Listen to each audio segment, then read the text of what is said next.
Shalom, selamat pagi Bapak Ibu Saudara yang terkasih dalam Tuhan. Yang ada di rumah kita bersyukur Bapak Ibu bisa mengikuti doa pagi ya di tempat masing-masing. Kita bersama-sama memuji Tuhan, memuliakan Tuhan. Ini adalah anugerah Allah, ini pertolongan Tuhan dalam hidup kita. Firman Tuhan, pembacaan kita dari Yeremia pasal 23. Bapak Ibu nanti bisa mempelajari satu pasal ini ya. Kalau kita lihat di awal ada kebenaran firman Tuhan memberitahukan bahwa umat Yehuda dan Israel yang nanti akan dibuang itu kemudian mereka akan kembali. Ya, jadi ada pernyataan Tuhan bahwa nanti orang tidak berkata lagi Tuhan yang memimpin mereka keluar dari Mesir, tapi Tuhan yang memimpin mereka keluar dari utara, dan negeri utara itu berbicara dari Babel, mereka akan kembali.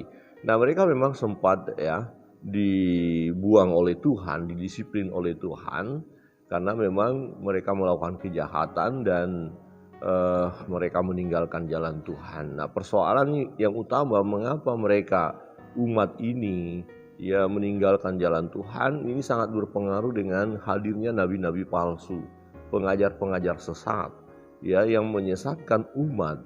Tuhan tidak memerintahkan kepada nabi palsu nabi ini sesuatu, tetapi mereka berbicara Nah, ini akibatnya. Tetapi Tuhan sendiri akan melawan nabi palsu itu. Kita mau melihat firman Tuhan di dalam pasal 25, pasal 23 ayat 25 ya. Yeremia 23 ayat 25, aku telah mendengar apa yang dikatakan oleh para nabi yang bernubuat palsu demi namaku, dengan mengatakan aku telah bermimpi. Jadi para nabi bilang, saya dapat mimpi loh, mimpi begini-begini, mimpi begini-begini. Nah, mimpinya ini yang lebih diutamakan mereka, dan mereka tidak menyampaikan firman yang benar. Jadi kita harus waspadai kalau ada orang-orang hamba Allah yang menyebut dirinya hamba Tuhan, tetapi selalu lebih mengangkat mimpinya atau memberitakan mimpinya, lebih mengutamakan mimpinya, atau mungkin mau menyampaikan sesuatu kepada umat, minta kepada katakan mungkin kepada Tuhan, tapi tidak begini cara Tuhan sesungguhnya tidak selalu, boleh dikatakan tidak selalu. Jadi jangan sampai Tuhan beri aku mimpi supaya aku bisa menyampaikan kebenaran. Bukan seperti itu. Tetapi ada firman, ada kitab suci yang perlu kita pelajari. Nah, kitab suci inilah, firman inilah yang harus kita bagikan, bukan mimpi-mimpi kita. Nah, para nabi palsu ini lebih condong kepada penyampaian mimpi-mimpi mereka. Di ayat 26, sampai bila mana hal itu ada dalam hati para nabi yang bernubuat palsu dan yang menubuatkan tipu rekaan hatinya sendiri. Ini harus kita waspadai. Para pengajar sesat yang sampai saat ini, dan itu semakin merajalela sesuai dengan firman Tuhan katakan bahwa pengajar-pengajar sesat ini memang ada dan semakin aktif di tanda-tanda akhir zaman Jadi mereka masih gencar sekali itu untuk mengajarkan mau menyesatkan umat Saudara yang terkasih dalam Tuhan, di ayat 27 berkata begini, yang merancang membuat umatku melupakan namaku dengan mimpi-mimpinya yang mereka ceritakan seorang kepada seorang, sama seperti nenek moyang mereka melupakan namaku oleh karena Baal. Jadi pengalaman sebelumnya adalah nenek moyang umat Israel, umat Yehuda mereka penyembah Baal. Mereka lebih mengagungkan Baal, mereka meninggalkan Allah yang memimpin mereka keluar dari tanah Mesir, dari perbudakan. Nah, padahal Tuhan sudah menolong mereka, tapi mereka lebih condong kepada Baal. Ini kenapa terjadi? Karena ada pengajar-pengajar palsu, nabi-nabi palsu. Ini waspada. Pengajar-pengajar palsu, nabi-nabi palsu, hamba-hamba palsu ini sangat-sangat mengerikan. Sangat-sangat mengerikan. Dia bisa menghalalkan segala cara. Ya, ironisnya umat lebih tertarik dengan pengajaran-pengajaran palsu. Nah, kalau ada hamba Tuhan menyampaikan kebenaran firman Allah, kemudian ada hamba Tuhan tanda kutip menyampaikan mimpi-mimpinya.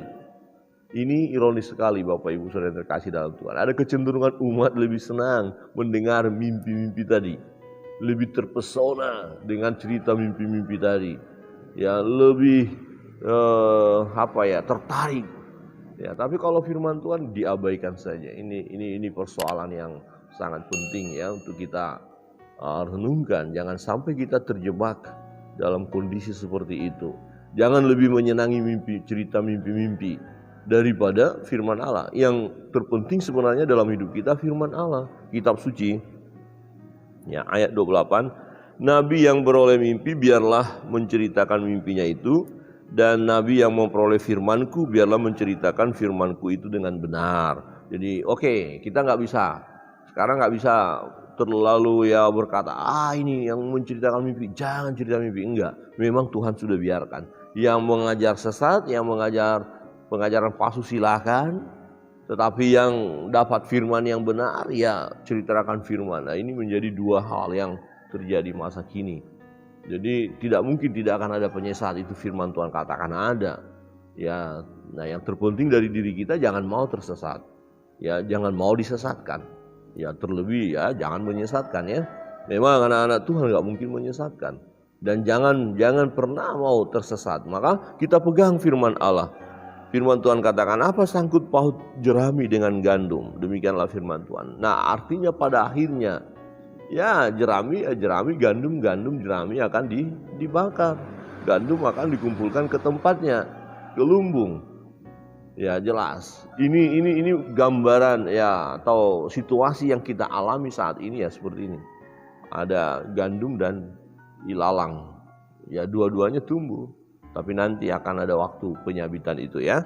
Dan akan dipisahkan antara gandum dan ilalang. Nah, 29 ayat 29 ini, bukankah firmanku seperti api, demikianlah firman Tuhan, dan seperti palu yang menghancurkan bukit batu. Jadi firman itu punya kekuatan yang dahsyat. Firman Allah itu hebat, berkuasa, karena firman itu yang membuat dari yang tidak ada menjadi ada. Nah, firman Tuhan bukan hanya sekedar slogan, bukan hanya sekedar untuk dihafal, bukan hanya kata-kata mutiara, bukan. Firman ini berkuasa, firman itu hidup. Jadi kalau kita pegang firman, hidup di dalam firman itu akan berdampak positif dalam hidup kita. Ada kekuatan baru dalam hidup kita. Jadi orang-orang yang hidup di dalam firman, dia mengalami kekuatan daripada Tuhan, dia mengalami sukacita.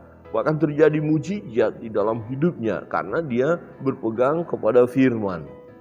Nah, firman Tuhan iya dan amin.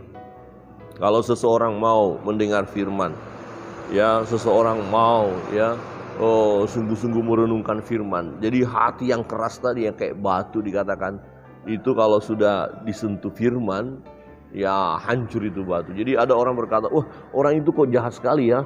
Wah orang itu kok luar biasa kejamnya ya. Iya, tetapi ingat, suatu ketika kita mendengar, orang itu bertobat ya, karena dia disentuh firman. Ya, ketika orang itu mau dengar firman, ternyata dia mengalami pertobatan. Saudara yang terkasih dalam Tuhan, betapa dahsyat firman Allah, seperti palu yang menghancurkan bukit batu. Ya, seperti api membakar. Jadi firman ini dahsyat. Jadi gini, kira-kira kita sini sudah mulai lesu dalam menjalani hidup ini ya, sudah mulai rasanya ada gairah lagi, rasanya ya udahlah ya, kehidupan seperti ini ya. Tetapi ketika kita membaca firman, kemudian kita renungkan firman itu, seperti api yang membakar kita kembali. Oh ya, haleluya.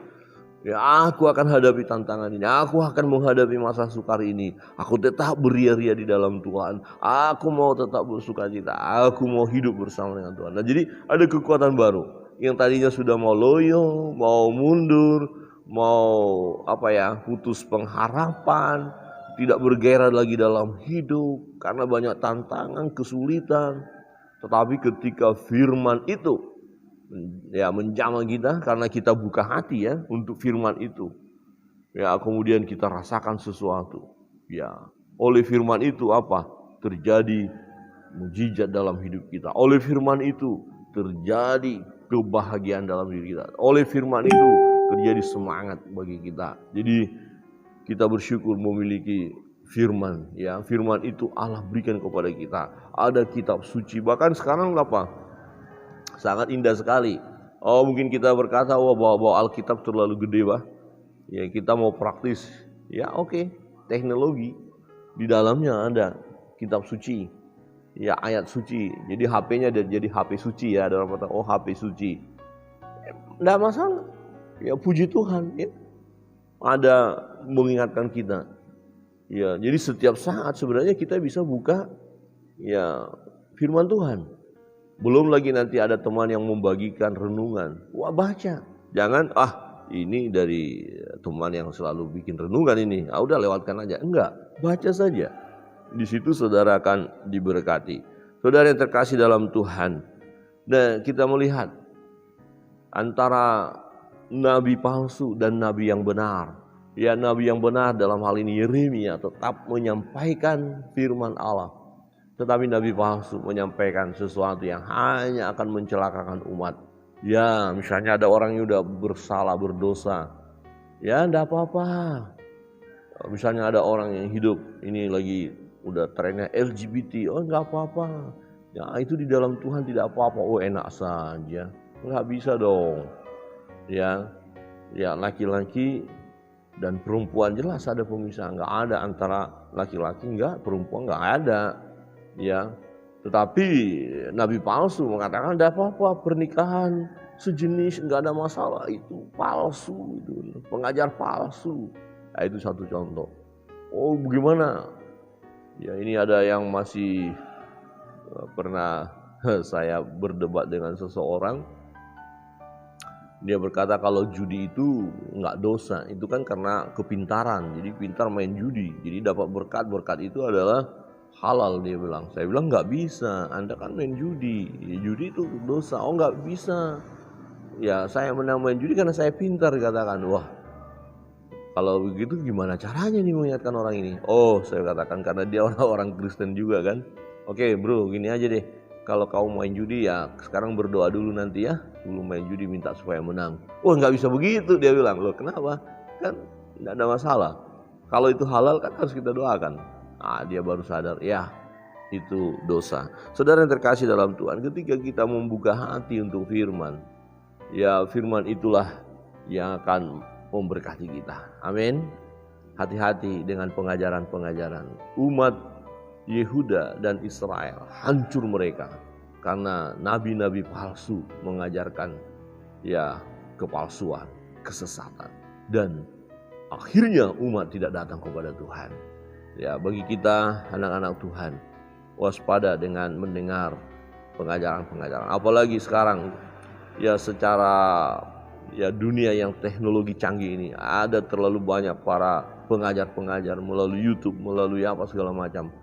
Ya, saya mengingatkan saja, ketika saudara mendengarkan, ya waspada, pelajari, jangan mentah-mentah diterima ya. Jika pengajaran itu membawa kita jauh dari Tuhan, tinggalkan saja. Ya, jangan ladeni.